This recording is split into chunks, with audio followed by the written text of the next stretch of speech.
மகிமைப்படுவதாக. இந்த காலை வேளையிலே கர்த்தருடைய ஆலயத்தில் வந்திருக்கிறேன். உங்கள் எல்லாரையும் ஆண்டவரும் மீட்பரும் இரட்சகருமாய் இருக்கிறேன் இயேசு கிறிஸ்துவின் இனிய நாமத்தினாலே உங்கள் எல்லாரையும் நான் வாழ்த்தி வரவேற்கின்றேன். உங்கள் யாவருக்கு என் உள்ளத்தின் ஆழத்திலிருந்து என்னுடைய காலை வணக்கத்தையும் வாழ்த்துதலையும் கர்த்தருக்கு ஸ்தோத்திரத்தையும் நன்றியையும் நான் தெரிவித்துக் கொள்கிறேன். ஹல்லேலூயா. சர்வ வல்லமையுள்ள தேவன் அவர் கொடுத்த வாக்குத்தத்தத்தின்படியாகவே உங்கள் ஒவ்வொருவரையும் அவர் ஆசீர்வதித்து உங்களை பழுகவும் பெருகவும் செய்து தேசத்தை சுதந்தரிக்க கர்த்தர் எல்லாருக்கும் கிருபை செய்வாராக. ஆமென். அல்லேலூயா. இதுவரைக்கும் எந்த ஆசீர்வாதம் எல்லாம் உங்கள் வாழ்க்கையில் குறைவுபட்டிருந்ததோ அத்தனை ஆசீர்வாதங்களையும் அப்பா நிறைவாய் தந்து உங்களை ஆண்டவர் ஆசீர்வதித்து ஆண்டவர் உயர்த்துவாராக. ஆமென். அல்லேலூயா. கர்த்தருக்கே ஸ்தோத்திரம்.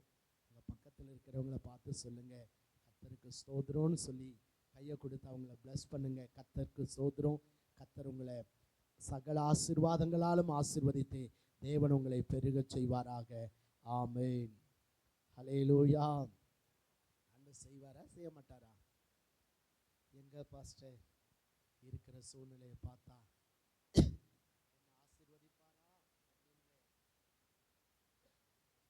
ஆசீர்வதிப்பாரா நான் என்ன பண்ணியிருக்கிறேன் வந்திருக்கிறேன்னு சொல்லலாம். ஒருவேளை நீங்க இன்னைக்கு வெறுமையாய் வந்திருக்கலாம், ஆனா உங்களை நிறைவாய் ஆசீர்வதிக்கிறவர் கர்த்தர். அல்லேலூயா. நகோமி சொன்னாங்க, என்னை யாரும் இனிமேல் நகோமின்னு என்ன பண்ணாதீங்க, கூப்பிடாதீங்க. ஏன்னா அவ வாழ்க்கையில அவ என்ன பண்ணா, கசந்து போன. அதனால சொல்ற, அதுக்கு பதிலாக என்னன்னு கூப்பிடுங்க, என்னன்னு கூப்பிடுங்க, மாறாலும் சொல்லுங்க. ஏன்னா நான் நிறைவுள்ளவளா போனேன், இப்போ எப்படி வந்திருக்கிறேன், குறைவுள்ளவளாய் வந்திருக்கிறேன்னு சொன்னா. ஆனா ஆண்டவர்கிட்ட அவ வந்ததுனால ஆண்டவர் என்ன செஞ்சார் தெரியுமா? அவ வாழ்க்கையில் இருந்த அத்தனை குறைவுகளையும் கர்த்தர் நிறைவாக்கி இல்லையா, அவளை நிறைவாய் ஆசீர்வதித்து தேவன் உயர்த்தினார். அல்லேலூயா. நீங்க கூட இந்த காலை வேளையிலே கர்த்தருடைய ஆலயத்தில் வந்திருக்கிற நீங்க ஒருவேளை குறைவுள்ளவர்களா, எத்தனையோ குறைகளோடு, எத்தனையோ எதிர்பார்ப்புகளோடு, எத்தனையோ தேவைகளோடு இல்லையா, ஒருவேளை நான் என்ன செய்ய போறேன், நான் ஒன்றுமே இல்லாத ஒரு சூழ்நிலையில இருக்கிறேனே, இனி நான் எப்படி ஜீவிப்பேன், நான் இந்த பிரச்சனைக்கு என்ன செய்ய போறான்னு சொல்லி அந்த நகோமி மாதிரி எல்லாத்தையும் எழுந்த நிலைமையில இந்த இடத்துல உட்கார்ந்து கொண்டு இருக்கலாம். ஆனா ஆண்டவர் உங்களை பார்த்து சொல்றாரு, இஸ்ரவேலின் தேவனாகிய கர்த்தருடைய செட்டைகளின் கீழ் அடைக்கலமாய் வந்திருக்கிற உங்களுக்கு கர்த்தர் நிறைவான பலனை கொடுத்து தேவன் உங்களை உயர்த்த போகிறார். ஆமென். அல்லேலூயா. இன்னைக்கு குறைவுள்ளவங்களா இந்த ஆலயத்தில் உட்கார்ந்து கொண்டு இருக்கலாம். சீக்கிரத்தில் இதே ஆலயத்தில் ஆண்டவரே என்னை நிறைவாய் ஆசீர்வதித்தீரே, உமக்கு ஸ்தோத்திரம்னு சொல்லி தேவனை மகிமைப்படுத்தும்படி கர்த்தர் உங்களை நிறைவாய் ஆசீர்வதித்து உயர்த்த போகிறார். ஆமென். அல்லேலூயா. அப்படி கர்த்தர் செய்வார்னு சொல்றவங்களாம் கையங்களை தட்டி நல்ல விசுவாசத்தோட நல்ல கர்த்தரை ஸ்தோத்திரம் பண்ணுங்க பார்க்கலாம். அக்களிப்பான். ஒருவேளை துன்பத்தை கண்ட நாட்களுக்கு தக்கதாய் நம்முடைய தேவன் நம்மை சரியாய் என்ன பண்றவராம், மகிழ்ச்சியாக்குகிறவர். சில நேரத்தில் வாழ்க்கையில துன்பம் வரும், போராட்டம் வரும், பிரச்சனை வரும், நெருக்கம் வரும். ஆனா அதெல்லாம் கொஞ்ச காலம். ஏதாவது சொல்ற, கொஞ்ச காலம் பாடு அனுபவிக்கிற உங்களை அப்படின்னு எழுதிருக்கு. அதனால யோசேப்பு சிறுமைப்பட்ட நாட்கள் கொஞ்சம் தான், ஆனா அவர் ஆசீர்வாதத்தை அனுபவித்த நாட்கள் ஏராளம் ஏராளம் ஏராளம். அல்லேலூயா. ஒருவேளை இந்த காலை வேளையில இந்த தேவனுடைய வார்த்தையை கேட்டுக்கொண்டிருக்க உங்க வாழ்க்கையில கூட இஸ்ரவேல் மக்கள் எகிப்திலே சிறுமைப்பட்ட மாதிரி, யோசேப்பு பல சிறுமைகளை அனுபவித்த மாதிரி நீங்களும் கூட உங்க வாழ்க்கையில எத்தனையோ சிறுமைகளை அனுபவித்து இன்னும் எவ்வளவு நாள் ஆண்டவரே, இன்னும் எத்தனை மாதம் ஆண்டவரே, இன்னும் எத்தனை ஆண்டுகள் ஆண்டவரே, என் வாழ்க்கையில இது மாறாதா, என் வாழ்க்கையில ஆண்டவரே என் இருள் நீங்கி வெளிச்சம் உதிக்காதா, ஆண்டவரே என் வாழ்க்கையில் இருக்கிற அந்த அந்தகாரம் நீங்கி ஆண்டவரே ஒளிமயமான வாழ்வு எனக்கு உண்டாகாதா, என் துக்கம் நீங்காதா, என் வேதனை நீங்காதா, என் கண்ணீர் நீங்காதா, என் புலம்பல் மாறாதான்னு சொல்லி நீங்க யோசித்து ஒருவேளை கலங்கி கொண்டிருக்கலாம். அருமையான மகனே, அருமையான மகளே, நீ துன்பத்தை அனுபவிக்க காலம் கொஞ்சம்தான், அது முடிந்து போய்விட்டது. ஆனா நீ துன்பத்தை அனுபவித்ததற்கு மேலாய் பல ஆண்டுகள் நீயும் சந்ததியும் இந்த பூமியில வாழ்ந்திருக்கும்படி கர்த்தர் உங்களை ஆசீர்வதித்து உயர்த்தும்படி இந்த காலை வேளையில அவர் தடைகளை நீக்குகிற புல்டோசராய் நம்ம மத்தியில வந்திருக்கிறார். அல்லேலூயா. கர்த்தருக்கே ஸ்தோத்திரம். 30 ஆண்டுகள் தான் சிறுமைப்பட்டார். 30வது வயதுல பார்வோனுக்கு முன்பாக கொண்டு போய் நிறுத்தப்பட்டார். அதுக்கப்புறம் 80 வயசு, அதாவது 80 வருடம் அவர் ராஜாவை போல அவரை உயர்த்தி எகிப்து தேசத்தின் அதிபதியாய் ஆளுகை செய்ய வைத்தவர் கர்த்தர். அல்லேலூயா. உன் துக்க நாட்கள் முடிந்து போகும்.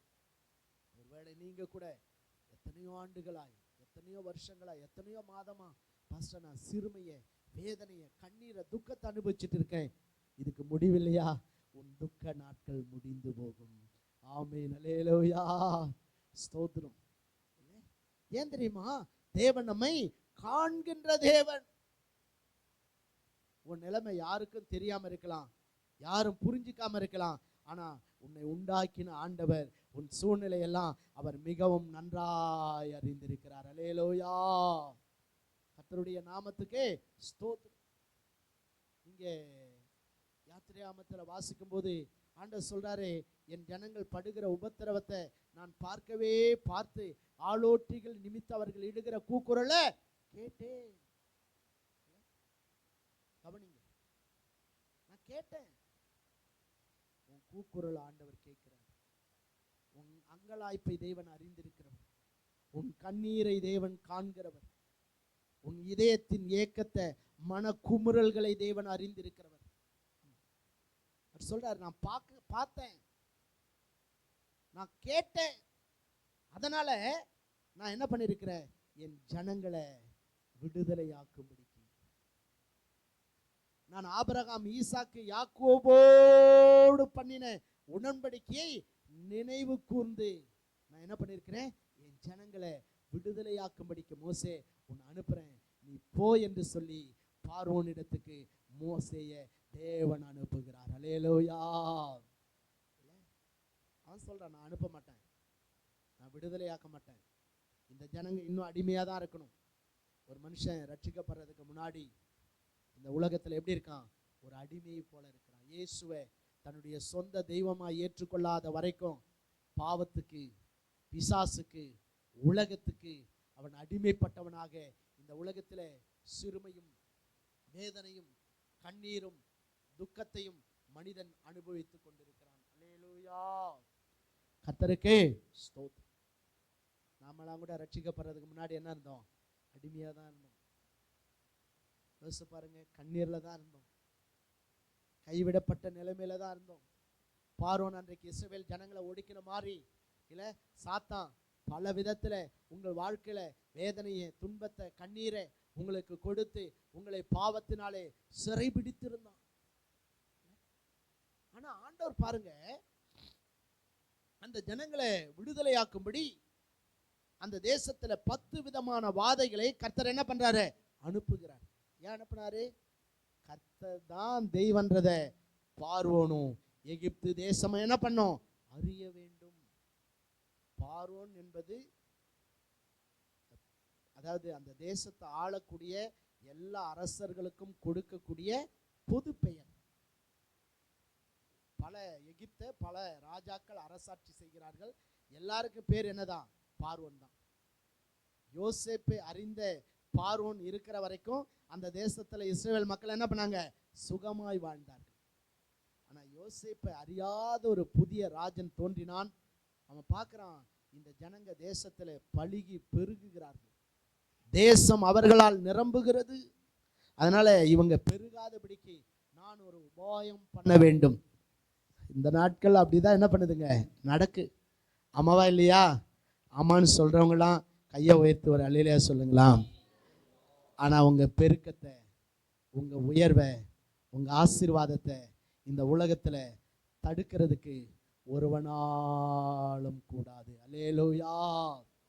சில நேரத்துல நம்ம உயர்கிறத, நம்ம ஆசீர்வதிக்கப்படுகிறத, நாம பெருகுகிறத தேவன் அந்த நம்முடைய சத்துருக்களுக்கு முன்பாக நம்முடைய பிள்ளைகளை தேவன் செழிப்பாக்குகிறத சத்துருக்கள் பார்க்கும்போது இவங்களை அழிக்கணும், இவங்களை ஒழிக்கணும், இவன் வளரக்கூடாது, இவன் வாழக்கூடாது அப்படின்னு சொல்லி நமக்கு விரோதமா சில நேரத்துல பார்வோனை போல சில பொல்லாத மனிதர்கள் எழும்புவாங்க. அவங்கெல்லாம் பார்த்து நீங்க பயப்பட வேண்டியதே இல்லை. இன்னும் அவங்க முன்னாடி தேவன் உங்களை வளர செய்வார், உங்களை உயர செய்வார், உங்களை பெருக செய்வார். அல்லேலூயா. கர்த்தருக்கே ஸ்தோத்திரம். ஏன்னா கர்த்தர் செய்ய நினைக்கிறத ஒருவனை என்ன பண்ண முடியாது, தடை செய்ய முடியாது. நீங்க அவங்களெல்லாம் பார்த்து பயப்படாதீங்க. ஐயோ அவன் ரொம்ப பலசாலியா இருக்கான், ஐயோ அவன் ரொம்ப வல்லமையுள்ளவனா இருக்கான், அவன் ரொம்ப பணம் படைச்சவனா இருக்கிறான். அதெல்லாம் குப்பை. அதெல்லாம் என்னது? அதால வச்சு ஒண்ணுமே செய்ய முடியாது. முடியுமா? சொல்லுங்களா, முடியுமா? சோ ஏன்னா உங்க முன்னாடி போறவர் யாரு? கர்த்தர். அப்ப நம்ம பார்க்கிறோம், ஆண்டவர் பார்வோன் சொல்றா நான் விட மாட்டேன். ஆண்டவர் 10 விதமான வாதைகளை கர்த்தர் அனுப்புகிறார். கடைசியா ஆண்டவர் என்ன சொன்னாரு? பஸ்கா ஆட்டுக்குட்டியை அடித்து அதன் ரத்தத்தை எடுத்து நிலைக்கால்களிலே பூசுங்க. அப்படி பூசப்பட்ட வீட்டுக்குள்ள யார் வரமாட்டான்? சங்கார தூதன் வரமாட்டான். அந்த ரத்தம் எந்த வீட்டுலலாம் பூசப்படாது இருக்கோ அந்த வீட்டுக்குள்ளலாம் யார் வருவான்? சங்கார தூதன் வருவான். அந்த வீட்டில் இருக்கிற தலை பிள்ளைகள் முதல் தலையீற்றுகள் வரை அனைத்தும் என்ன பண்ணப்படும்? சங்கரிக்கப்படும். பஸ்கா பண்டிகையில ஒரு ஆடு என்ன செய்யணும்? அடிக்கப்பட வேண்டும். இல்ல ஒவ்வொருத்தனும் ஒரு ஆடு பழுதற்றதா இருக்கணும். அதுக்கு சில கண்டிஷன்லாம் சொல்லப்பட்டிருக்கு, நம்ம பார்க்கிறோம். அப்ப அந்த ஆடு அடிக்கப்பட்டு அந்த ஆட்டினுடைய ரத்தம் அவங்க இருக்கிற வீட்டினுடைய நிலைக்கால்கள் என்ன பண்ணுமா? பூசப்படணும். அதனாலதான் இன்னைக்கும் கிறிஸ்தவர் அல்லாதவர்களுடைய வீடுகளில் நம்ம போகும்போது அந்த வாசக்காலில் என்ன இருக்கும்? குங்குமத்தை பூசி வச்சிருப்பாங்க. எதுக்கு பூசுறாங்க? அவங்களை கேளுங்க, அவங்களுக்கு தெரியாது. ஆனா இது எங்க இருந்து வந்துச்சு? வேதத்துல இருந்து வந்தது. அல்லேலூயா. அதுக்காக நாங்க போய் இன்னைக்கே பூசிடுறோம் பாஸ்டர், இது இவ்வளவு நாள் தெரியாம போச்சு. குங்குமத்தை பூசுறதுனால பிசாசு வராம இருக்க மாட்டான். இயேசுவின் ரத்தத்தை தெளிக்கணும். அல்லேலூயா. அப்போ அந்த பஸ்கா பண்டிகை கொண்டாடி இஸ்ரவேல் ஜனங்கள் அந்த ரத்தத்தை பூசின போது சங்கார தூதன் வரா. அவனால அந்த ரத்தம் பூசப்பட்ட வீடுகளுக்குள்ள போக முடியல. ஆனா ரத்தம் பூசப்படாதிருந்த வீடுகள் இருந்த தலை பிள்ளைகள் எல்லாம் என்ன பண்ணா? சங்கார தூதன் சங்கரிச்சு போட்டான்.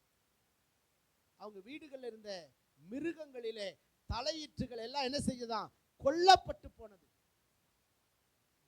ராஜாவுடைய வீடு முதல் அடிமையுடைய வீடு வரைக்கும் சாவில்லாத வீடே இல்லை. அதுதான் கடைசி வாதம். ஆனா அங்க எகிப்தில இருந்த இஸ்ரவேலருடைய வீடுகள்ல மாத்திரம் என்ன இல்லை? மரணம் இல்லை, அழுகை இல்லை, துக்கம் இல்லை.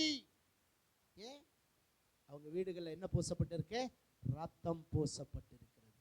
அல்லேலூயா. எனக்கு அன்பான கர்த்தருடைய பிள்ளையே, உனக்காக அடிக்கப்பட்ட ஆண்டவராகிய இயேசு கிறிஸ்து பாவ சாப வியாதியின் அடிமைத்தளத்திலிருந்து உன்னை விடுவிக்க உனக்காக கல்வாரி சிலுவையிலே தன்னை ஜீவபலியாய் ஒப்பு கொடுத்தவர் ஆண்டவராகிய இயேசு கிறிஸ்து. அல்லேலூயா. அவர் பழுதற்ற ஆட்டுக்குட்டி. யோவான் ஸ்நானகன் சொல்றாரு, இதோ உலகத்தின் பாவத்தை சுமந்து தீர்க்கிற தேவாட்டுக்குட்டி. இயேசு கிறிஸ்து குறிப்பிட்ட மதத்தை, குறிப்பிட்ட இனத்தை, குறிப்பிட்ட ஜாதியை சேர்ந்தவர்களுக்காக இந்த உலகத்திலே வரவில்லை. அவர் சர்வத்தையும் படைத்தவர்.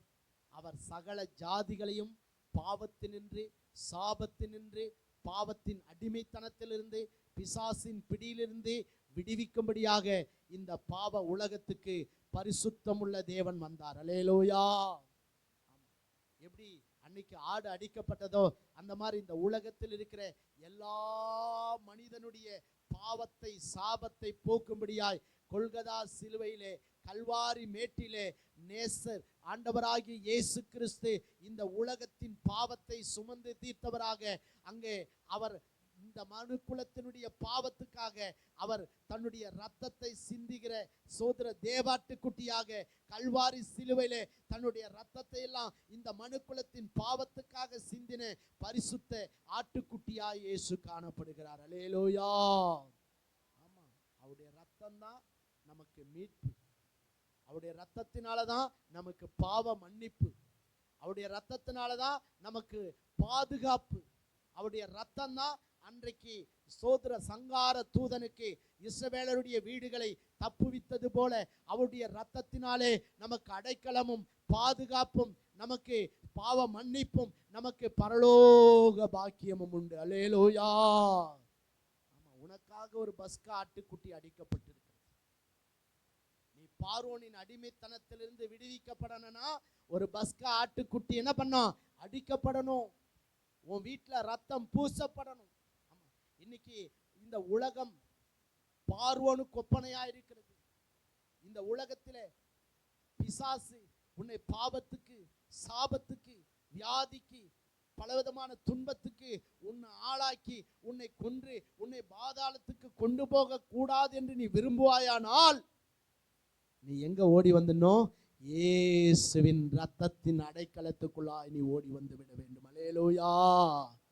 ஆமா, அன்னைக்கு யாருடைய வீடுகள்லாம் ரத்தம் பூசப்பட்டதோ அவங்க வீடுகள்லாம் என்ன இல்லை? மரணம் இல்லை. இன்னைக்கு யாரெல்லாம் இயேசு கிறிஸ்து எனக்காக மரித்தார் என்று விசுவாசித்து ஆண்டவராகிய இயேசு கிறிஸ்துவனுடைய அடைக்கலத்துக்குள்ள ஓடி வந்திருக்கிறீர்களோ உங்களுக்கெல்லாம் அதாவது இரண்டாம் மரணமாகிய அக்கினி கடலிலே தள்ளப்படுகிற அந்த நரகத்திலிருந்து இயேசு உங்களை விடுதலையாக்கி உங்களை பரலோகத்துக்கு கொண்டு போகிற பாதுகாக்கிற ரத்தமாய் பரிசுத்தர் இயேசுவின் ரத்தம் காணப்படுகிறது. அல்லேலூயா. ஆண்டவருடைய ரத்தம் தான் நம்ம என்ன செய்து மீட்டு கொண்டு உங்களுக்காக எனக்காகவும் இயேசு கல்வாரி சிலுவையில பாவமே இல்லாத பரிசுத்தர். உலகத்துல பாவமில்லாத ஒரு தெய்வம் உண்டு என்று சொன்னால் அது நாம் ஆராதிக்கிற நம் ஆண்டவராகிய இயேசு கிறிஸ்து மாத்திரமே. அல்லேலூயா. அவரே மெய்யான தெய்வம். ஏன்? அவர்தான் உலகத்தில் இருக்கிற எல்லா மனிதனுடைய பாவத்தை சுமந்து தீர்க்கும்படியாய் கல்வாரி சிலுவையிலே தன்னையே ஜீவ பலியாய் ஒப்பு கொடுத்த பரிசுத்த தெய்வம். ஒரு 33 ஆண்டுகள் இந்த உலகத்தில் இருந்தாரு. கடைசியா தன்னை சுற்றி இருக்கிற மக்களை பார்த்து சொல்றாரு, என்னிடத்திலே பாவம் உண்டென்று யார் உங்களில் என்னை குற்றப்படுத்தக்கூடும்? ஒருவனாலும் ஒரு குற்றத்தையும் சுமத்த முடியாத பரிசுத்தர் இயேசு. அல்லேலூயா. இந்த உலகத்துல அப்படி யாராகிலும் ஒரு மனுஷன் இருந்தா காட்டு. அப்படி எந்த தேசத்தினுடைய அதிபதி இருக்காங்களா காட்டு. ஆனா எல்லா மனிதனுடைய பாவத்தை போக்குவதற்கு அவன் கிறிஸ்தவனா, யூதனா, இந்துவா, முஸ்லிமா, சீக்கியனா, ஜெயினனா அதெல்லாம் அல்ல. எல்லா மனிதனுடைய பாவத்தையும் போக்குகிற பஸ்கா ஆட்டுக்குட்டி நீங்கள் நானும் ஆராதிக்கிற ஆண்டவராகிய இயேசு. அல்லேலூயா. அவருடைய ரத்தத்துல தான் நமக்கு பாதுகாப்பு. அவருடைய ரத்தத்தினால தான் நமக்கு பாவ மன்னிப்பு. அவருடைய ரத்தத்தினால தான் நரகம் என்கிற பாதாளத்துக்கு நீங்கள நானும் தப்புவித்து பரலோக பாக்கியத்தை பெற்றுக்கொள்ள முடியும். அல்லேலூயா. அதனால அவருடைய ரத்தத்தின் அடைக்கலத்துக்குள்ள நாம ஓடி வந்துடும். இயேசுவே எனக்காக நீர் மரித்தி. யோசிச்சு பாருங்க. அதுவும் நம்மளாம் நல்லவனா இருக்கிறப்ப இல்லை, நாமெல்லாம் பாவிகளா இருந்தபோது கிறிஸ்து இயேசு உனக்காகவும் எனக்காகவும் சிலுவையில தன்னையே ஜீவ பலியாய் ஒப்பு கொடுத்தார். யோசிச்சு பாருங்க. ஆண்டவருடைய அன்பு எவ்வளவு பெரியது. அவருடைய அன்பு அளவிட முடியாத அன்பு. நேசிச்சதுனால அவர் தன்னுடைய சிரசில் முள்முடியை சூட்டி கொண்டார். உன்னை என்னை நேசித்ததுனால அவருடைய சரீரமெல்லாம் ஒரு ஏறு உழவன் தன் நிலத்தை உழுகிறது போல அவருடைய சரீரமெல்லாம் காயங்கள். உங்களை என்னை நேசித்ததுனாலே பரிசுத்த தெய்வம் கல்லன் மத்தியிலே ஒரு கல்லனை போல அந்த கல்வாரி சிலுவையிலே கொல்கதா மேட்டிலே இயேசு நம்முடைய அவமானங்களை நம்முடைய நிந்தைகளை ஆண்டவர் ஏற்றவராக அந்த சிலுவையிலே இயேசு தொங்கினார். அல்லேலூயா. இந்த உலகத்துல மனிதனுடைய பாவத்தை போக்குறதுக்கு ஒரே ஒரு வழிதான் உண்டு. அதனாலதான் இயேசு சொன்னார், நானே வழியும் நானே சத்தியமும் நானே ஜீவனுமா இருக்கிறேன். பல மார்க்கங்கள் இருக்கலாம், ஆனா தெய்வம் ஒருவர் தான். நீ மோட்ச லோகத்துக்கு போறதுக்கு வழி ஒரே வழிதான்.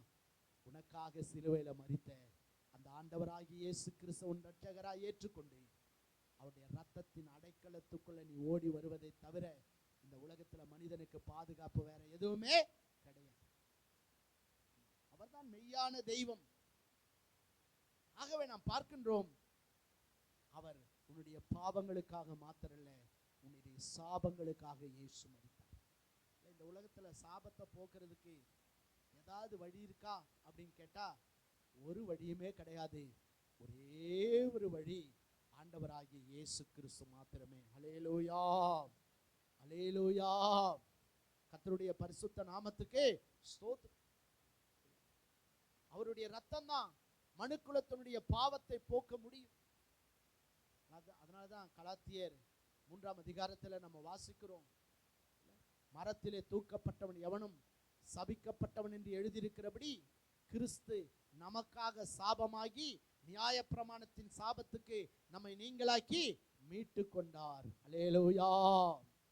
கர்த்தருடைய நாமத்துக்கே ஸ்தோத்திரம். அதனால உன் பாவம் போகணுமா, உன் சாபம் போகணுமா, உனக்கு பாவ மன்னிப்பு உண்டாகணுமா, உனக்கு பரலோக பாக்கியம் உண்டாகணுமா, பார்வோனாகிய பிசாசினால நீ சேதப்படுத்த முடியாதபடி, நீ அடிமைப்படுத்த முடியாது பாவத்தின் சாபத்துக்கு நீ நீங்களாக்கி இந்த உலகத்துல சுகமா வாழணுமா, அதுக்கு ஒரே வழி பஸ்கா ஆட்டுக்குட்டியின் ரத்தம் மாத்திரமே. அல்லேலூயா. அதனால இஸ்ரவேல் மக்கள் கானான அடைய முடியாதபடிக்கு முதல் தடையா இருந்தது யாரு? பார்வோன்.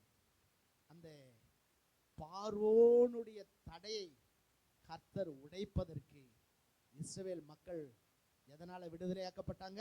பஸ்கா ஆட்டுக்குட்டியினாலே, பஸ்கா ஆட்டுக்குட்டியின் ரத்தத்தினால்.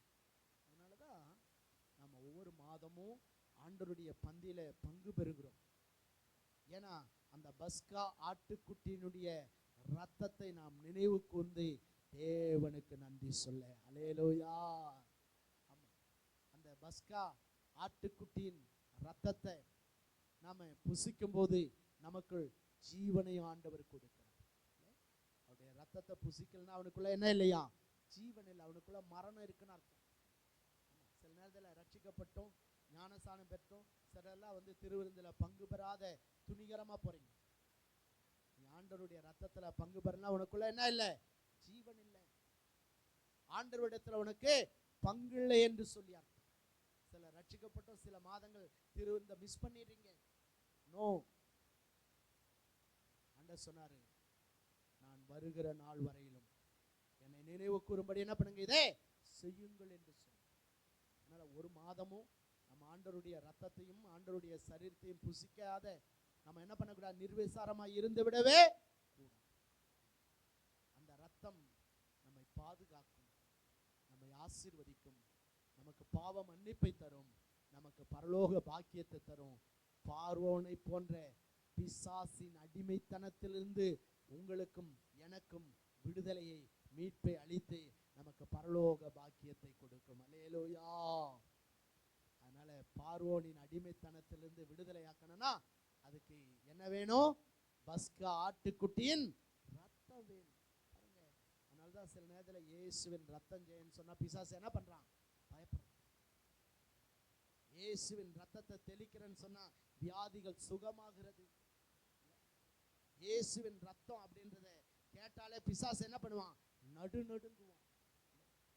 சில நேரங்களில் எத்தனையோ பிசாசுகளை துரத்துவதற்கு ஆண்டவர் பயன்படுத்தி இருக்கிறார். அப்போ நம்ம ஜெபிக்கும் போது இயேசுவின் ரத்தம் சொன்னா சில பிசாசு சொல்லலாம், ஐயோ சொல்லாத, என்னை விட்டு நான் என்ன பண்ணிடுறேன், போயிடுறேன்.